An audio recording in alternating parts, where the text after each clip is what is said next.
ఓం మహాగణాధిపతయే నమః. ఓం గురుభ్యో నమః. ఓం శ్రీమాత్రే నమః.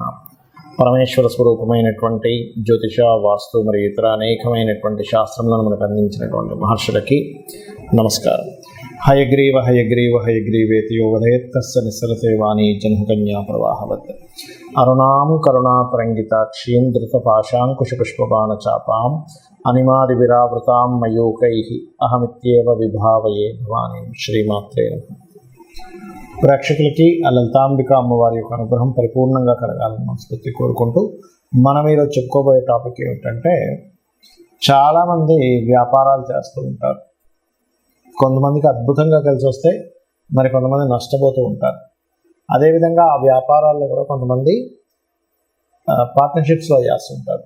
అంటే అలాగా ఈ జాతకుడు ఇంకొకరు కలిసి పార్ట్నర్షిప్లో చేయడం, అందులో కొంతమంది ఓన్లీ ఇన్వెస్ట్మెంట్ చేయడం, అవతల వాళ్ళు చూసుకోవడం, ఇలా రకరకాలుగా ఇద్దరు ముగ్గురు కలిసి చేస్తూ ఉంటారు. అయితే ఈ వ్యాపార విషయాల్లో చాలామంది ఏమనుకుంటారంటే, నక్షత్రంతో నక్షత్రం అంటే వీళ్ళది పలానా నక్షత్రం, అవతల వాళ్ళది ఇంకో నక్షత్రం అయినప్పుడు ఆ నక్షత్రాలు కలిస్తే చేయొచ్చు, నక్షత్రాలు కలవకపోతే వ్యాపారం పార్ట్నర్షిప్ చేయకూడదు అనుకుంటారు. అది పూర్తిగా రాంగ్. గుర్తుపెట్టుకోండి. అసలు అది ఎలా చూడాలి? ఎవ్రీ లగ్న అంటే 12 లగ్నాలు, మనకి లగ్నం తెలియని వారు రాసి చూసుకోండి, బట్ లగ్నమే చూసుకోవాలి. ప్రతి లగ్నానికి అసలు వ్యాపారం అభివృద్ధి అవ్వడానికి ఏం చేయాలి, ఒకవేళ పార్ట్నర్షిప్స్ చేస్తున్నాము కానీ పాడైపోయింది అన్నప్పుడు దానికి రెమెడీ ఏం చేసుకోవాలి, అసలు పార్ట్నర్షిప్ చేయడానికి మీ లగ్నరీత్యా సప్తమ స్థానాధిపతి ఎవరు చూడాలి, అదేవిధంగా మీరు ఏదైనా ఒక వ్యాపారం చేసుకోవాలంటే అసలు మీ జాతకంలో ఏం చూసుకోవాలనేటువంటి విషయాలు మనం ఇప్పుడు తెలుసుకుందాం. ఇక సింహలగ్నము, సింహరాశి, ముఖ్యంగా లగ్నం నుంచి చూసుకోండి. బిజినెస్ ఇది ఆట కాదు. కాబట్టి సింహలగ్నం వారికి ఉన్నటువంటి గొప్ప తత్వం ఏంటంటే ఒక యూనిక్నెస్. నేను అందరిలా కాకుండా డిఫరెంట్గా చేస్తాను. ఇదే మీ బిజినెస్కి గొప్ప శక్తి. ఇది బాగా అర్థం చేసుకోండి. అయితే ఇక్కడ మనము ఒక బిజినెస్ ప్రారంభించాలంటే ఎప్పుడైనా 3, 7, 11 లార్డ్స్ బాగుండాలి, సెకండ్ లార్డ్ కూడా బాగుండాలి, ఫిఫ్త్ లార్డ్ కూడా బాగుండాలి. That is different case. But first అసలు ఒకటి ప్రారంభించాలంటే 3వ అధిపతి బాగుండాలి. 3వ అధిపతి ప్రారంభానికి కారకుడు. ఒక కృషి, కష్టము, నేను ప్రారంభించాను, నేను జయించాను, నేను ఎలాగైనా సరే సాధించాను అనడానికి 3వ స్థానాన్ని చూసుకుంటాం. కాబట్టి స్టార్టింగ్ పాయింట్ ఈజ్, అందుకే అంటుంటారు నువ్వు అసలు ప్రారంభించి చూడు అంటూ ఉంటారు. బికాజ్ ఆఫ్ థర్డ్ లార్డ్ మీకు శుక్రుడు అవుతాడు. మీ శుక్రుడు పాడయ్యాడు, శుక్రుడు పాపగ్రహాలతో ఉన్నాడు, ప్రారంభించలేకపోతుంటారు మీరు. అప్పుడు ఏం చేయాలి? అమ్మవారి ఆరాధన చేయాలి. అప్పుడు మీరు ప్రారంభించగలుగుతారు. నెక్స్ట్ స్టెప్ ఏమిటి? శుక్రుడు తర్వాత సప్తమాధిపతి శని. ఇక్కడ మనం ఒక జాగ్రత్త తీసుకోవాలి.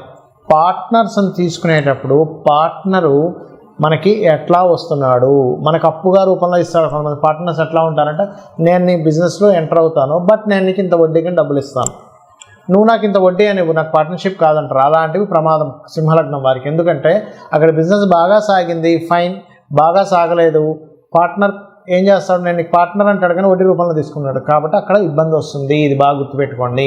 అలాగే సింహలగ్నం వారు వ్యాపారాలు చేసేటప్పుడు పార్ట్నర్స్ ఏమవుతారంటే సగంలో విత్డ్రాల్ అవుతూ ఉంటారు. ఎందుకంటే 7 and 6th లార్డ్షిప్ వస్తుంది కాబట్టి. మరి పార్ట్నర్షిప్ బాగుంది, బాగాలేదు, బాగుంటుందా బాగోదు అని తెలుసుకోవాలంటే మీరు సప్తమ స్థానాధిపతి అయిన శని యొక్క స్థితి బాగుండాలంటే ఎగ్జాల్టెడ్ పొజిషన్లో ఉండడం, నీచంలో లేకపోవడం, పాపగ్రహాల మధ్యలో లేకపోవడం, దానికి మంచి పోర్ట్ఫోలియో రావడం చూసుకోవాలి. మరి ఒకవేళ మీ శని బాగున్నాడు లేదో నాకు అర్థం కావట్లేదండి, కానీ నాకు పార్ట్నర్షిప్స్తో ఇబ్బంది వస్తుంది అన్నప్పుడు మీరు నవగ్రహాల్లో కుజ, కేతు మరియు శని గ్రహాల దగ్గర దీపారాధన చేయండి. ఇక ఫైనల్గా మీకు ధనాన్ని ఇచ్చే అంటే లాభాన్ని ఇచ్చే కారకుడు ఎవరంటే బుధుడు అవుతాడు. కాబట్టి బుధగ్రహం బాగుంది, అప్పుడు ఏమవుతుంది, ఈ వ్యాపారంలో లాభాలు రావడం ప్రారంభమవుతాయి. ఎందుకంటే ధనాధిపతి, లాభాధిపతి బుధుడు. మీకు బుధుడు ఎంత బాగుంటే మీ లైఫ్లో, బిజినెస్లో అంత చక్కగా రాణిస్తారు. ఈ బుధుడు ఎక్కడున్నాడో కూడా చూసుకోవాలి. ధనాధిపతి అవుతాడు కాబట్టి సర్వీస్ ఓరియంటెడ్లో ఉన్నాడా, ప్రోడక్ట్ ఓరియంటెడ్ దాంట్లో డబ్బులు ఇస్తున్నాడా చూసుకోవాలి. ఒకవేళ బుధుడు మీకు పాడవడం ద్వారా దేని ద్వారా జరుగుతుంది, మీకు రాజ్యోగకారకుడైన కుజుడు ద్వారానే జరుగుతుంది. ఒక్కోసారి అంటే కుజుడు పాడే బుధుడిని పాడు చేస్తాడు. అంటే ఏంటి, అనాలోచితంగా పెద్ద మొత్తంలో డబ్బులు పెట్టి ఇబ్బంది అవుతూ ఉంటుంది. కాబట్టి బుధుడు బాగుంటే బిజినెస్లో లాభం. మరి బాలేడు, ఓం మధుసూదనాయ నమః అనే నామస్మరణ చేస్తూ స్కందుడి యొక్క ఆరాధన, నరసింహస్వామి యొక్క ఆరాధన లేదా ఆంజనేయ స్వామి యొక్క ఆరాధన రెగ్యులర్గా చేసుకుంటూ ఓం ఇంద్రగోప పరిక్షిప్త స్మరతూనా భజంగికాయే నమః అనేటువంటి మంత్రాన్ని రోజు 40 నిమిషాలు మినిమం చేయండి. మ్యాక్సిమం ఎంతైనా చేయొచ్చు. మీ యొక్క ఒకటే గుర్తుపెట్టుకోండి, ఏదైనా బిజినెస్ చేయాలంటే కస్టమరే దేవుడు అనేటువంటి భావనతో మీరు కంప్లీట్గా ఉండాలి. ఏదో నోటితో మాటతో చెప్పడం కాదు, మీ లోపల ఆ యొక్క ఆలోచన పరిపూర్ణంగా ఇంజెక్ట్ అయి ఉండాలి. అప్పుడు మీకు ఖచ్చితంగా సక్సెస్ వస్తుంది. అసలు ఒక వ్యాపారం కలిసి రావాలి అంటే స్టెప్ బై స్టెప్ నేను మీకు కొన్ని విషయాలు చెప్తాను. అంటే నేను చూసిన అనేక వందల వేల జాతకాలు, అనేక మందితో మాట్లాడి అనేక వ్యాపార సంబంధించిన అనుభవాలతో చెప్తున్నటువంటి అంశం గుర్తుపెట్టుకోండి. పాయింట్ నెంబర్ 1, మీకు ఇంట్రెస్ట్ ఉన్న వ్యాపారం చేయాలని రూల్ లేదు. మీకు అనుభవం ఉన్న వ్యాపారం చేయాలి. ఎప్పుడైనా గుర్తుపెట్టుకోండి, ఇంట్రెస్ట్ వేరు, అనుభవం వేరు. ఇంట్రెస్ట్ ఉందండి, ఫైన్, దానిలో కూడా రాణించవచ్చు. కాబట్టి దానికి ఎంత కష్టపడాలనేది ఒక క్యాలిక్యులేషన్ చేయాలి. ఇక్కడ ఒక వ్యాపారం మనం ప్రారంభించేటప్పుడు ఆల్రెడీ డిమాండ్ ఉన్న వ్యాపారం మనం చేస్తున్నామా, డిమాండ్ని క్రియేట్ చేస్తున్నామా? అంటే చిన్న ఎగ్జాంపుల్ చెప్తా. డిమాండ్ ఉన్న వ్యాపారం అంటే ఏమిటి? ఇప్పుడు స్కూల్స్ స్టార్ట్ అవుతాయి, నెక్స్ట్ స్కూల్ బ్యాగ్స్ అమ్మడం ఇది డిమాండ్ ఉన్న వ్యాపారం. మనకు మొన్న కోవిడ్ వచ్చింది, ఆ టైంలో మాస్కులు బాగా అమ్ముడుపోయాయి. బాగా వర్షం పడుతున్నప్పుడు మిరపకాయ బజ్జీలు ఎవరైనా కొనుక్కుంటారు. బాగా ఎండగా ఉన్నప్పుడు ఈ జ్యూస్ సెంటర్స్ కానీ, చెరుకు రసం బండ్లు కానీ ఇవన్నీ ఆటోమేటిక్గా అమ్ముడుపోతాయి. దాని గురించి మీరు పెద్దగా పబ్లిసిటీ చేయక్కర్లేదు. మనిషికి అవసరం, అవసరం బట్టి కొనేసుకుంటాడు, అర్జెంట్. ఇప్పుడు బాగా సిటీలో ఆ మధ్య ఒకసారి చూడండి, కోవిడ్ వచ్చినప్పుడు వ్యాక్సిన్స్ సంబంధించినవి, సమ్ ట్యాబ్లెట్స్ సంబంధించినవి అవి బ్లాక్లో కూడా అమ్మారు. అంటే ఏమిటి? డిమాండ్ ఉన్న వ్యాపారం చేసేటప్పుడు డిమాండ్ ఏది ఉందో దాన్ని తెలుసుకుని వ్యాపారం చేయడం ఒకటి. రెండవది డిమాండ్ని క్రియేట్ చేసి చేయడం. అంటే ఒక వ్యక్తి ఒక వస్తువును ఒక రకంగా అమ్ముతున్నప్పుడు దాన్ని ఇంకా బాగా తయారు చేసి వేరే వాళ్ళకంటే నాది బాగుందని చూపించుకొని మార్కెట్లోకి వెళ్ళి అమ్మడం. ఈ రెండిట్లో మీరు దేన్ని బాగా చేయగలరు అనేది ఒకసారి ఆలోచించగలగాలి. ఇది పాయింట్ నెంబర్ 1. రెండవది, మీకు ధనం ఇచ్చేటువంటి కారకుడు నిజంగానే మీ జన్మజాతకంలో వ్యాపార యోగాలు ఉన్నాయా లేవా అనేది ఫస్ట్ చెక్ చేసుకోండి. అంటే వ్యాపార యోగం ఉంటేనే వ్యాపారంలో దిగాలి, వ్యాపార యోగం లేకపోతే వ్యాపారాల్లో దిగడం వల్ల నష్టపోవడం తప్పితే ఏమీ ఉండదు అక్కడ. దీన్ని ఎలా చూస్తారు అంటే, బుధగ్రహం ఎలా ఉంది ఈజ్ మోస్ట్ ఇంపార్టెంట్. లాభాధిపతి ఎలా ఉన్నాడు, ధనాధిపతి ఎలా ఉన్నాడు. నిజంగానే బుధుడు రాసులకి లేదా ఈ యొక్క వ్యాపార కారకుడితో సంబంధం ఉందా, స్వేచ్ఛాయోగం ఉందా, అంటే శనికేతువులు ఎలా ఉన్నారు, శని రాహువులు ఎలా ఉన్నారు ఈజ్ మోస్ట్ ఇంపార్టెంట్. ఇక్కడ ఏదైనా ఒక వ్యాపారం సరే మీకు కలిసి వస్తున్న వ్యాపారం తెలిసింది, అందులో ఏంటి, అది సర్వీస్ ఓరియంటెడా ప్రోడక్ట్ ఓరియంటెడా తెలుసుకోవాలి. సర్వీస్ ఓరియంటెడ్ అయితే సర్వీసెస్ చేయడమే. అంటే లైక్ ఏదైనా ఇప్పుడు స్కూల్స్ ఉన్నాయి, సర్వీసెస్, అది ప్రోడక్ట్ కాదు. రియల్ ఎస్టేట్ సర్వీసెస్ అంటే మీరు మధ్యలో ఉండి మధ్యవర్తిగా ఎవరికైనా అమ్మిస్తున్నారు, కొనిపిస్తున్నారు, దట్ ఈజ్ సర్వీస్. అట్లా సర్వీసెస్ చేసేవి. డాక్టర్ ఉన్నాడు, సర్వీస్. ఆస్ట్రాలజర్ సర్వీస్, వాస్తు కన్సల్టెంట్ సర్వీస్, లేదా ఒక జాబ్స్ పెట్టించే కన్సల్టెన్సీ పెట్టుకుంటారు, అదొక సర్వీస్ అనమాట. అదేవిధంగా ఏదైనా ఒక రెంటల్స్కి ఇస్తున్నాము. ఇప్పుడు షామ్య మనకి ఇవి ఉంటాయి, ఏది ఒక వంట సామాన్లు కానీ లేకపోతే పెళ్లి సామాన్లు కానీ రెంట్లకి ఇస్తుంటారు. నువ్వు ఎనీథింగ్ నువ్వు ఒక రెంట్కి ఇచ్చి మళ్ళీ ఆ రెంట్ మీద తీసుకునేది కూడా సర్వీసెస్ కిందకే వస్తాయి.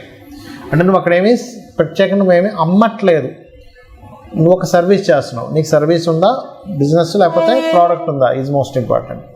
ఇవన్నీ ఒక ఎత్తు అయితే ఏ బిజినెస్ అయినా సరే దానికంటూ ఒక లెక్క ఉంటుంది. చాలామంది తెలియని విషయం ఏంటంటే, బిజినెస్ పెడతారు, నెల రోజులు చూస్తారు, 2 నెలలు చూస్తారు, అమ్మ మన వల్ల కాదు ఇది తీసేయాల్సిందే అని ఇమ్మీడియట్లీ తీసేస్తారు.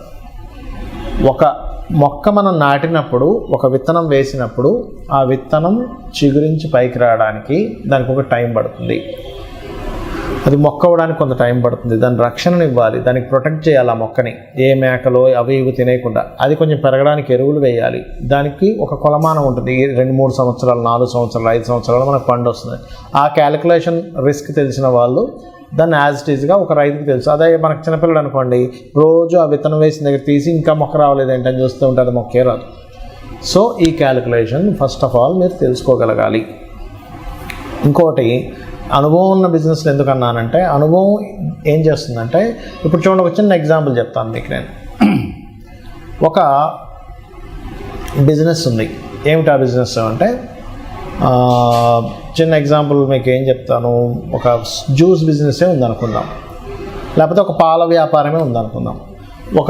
ఒక వ్యక్తి పాల వ్యాపారం, ఇద్దరు ఫ్రెండ్స్ పాల వ్యాపారం ప్రారంభించారు. ఒక వ్యక్తి ఏమో లక్షలు సంపాదిస్తున్నాడు, ఇంకో వ్యక్తి ఏమో అప్పుల పాలయ్యాడు.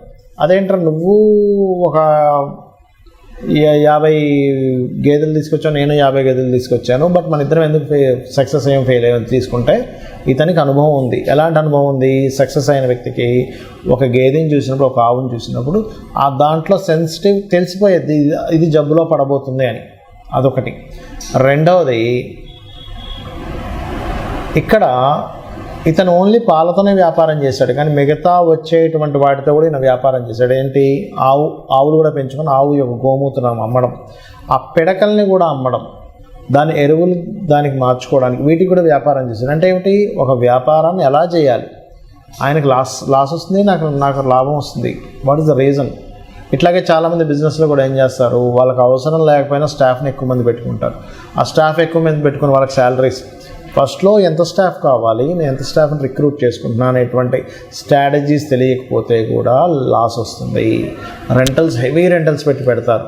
సరే ఓకే, ఒక్కొక్క ఏరియాలో మంచి పాష్ ఏరియాస్లో హెవీ రెంటల్స్ ఉంటాయి, కానీ దాని తగ్గట్టుగా మనం ఎన్ని రోజులు భరించాలి, ఎన్ని రోజులు భరిస్తే దానికి ఎంత కష్టపడాలని ఒక స్ట్రాటజీ కనుక వేసుకోకపోతే మీరు బిజినెస్లో రాణించలేరు. ఫైనల్గా నేను చెప్పేది ఒకటే, ఎవరైనా బిజినెస్లో రాణించాలి, బాగా లాస్లో ఉన్నామన్నప్పుడు అమ్మవారి మంత్రం ఒకటి ఉంటుంది, అది చెప్తాను ఫైనల్గా. ఏంటది అంటే, ఓం ఇంద్రగోప పరిక్షిప్త స్మరతోనా భజంగికాయే నమః అనేటువంటి నామం కనుక రోజు 40 నిమిషాలు చేసుకున్నట్లయితే ఖచ్చితంగా బిజినెస్లో సక్సెస్ అవుతారు.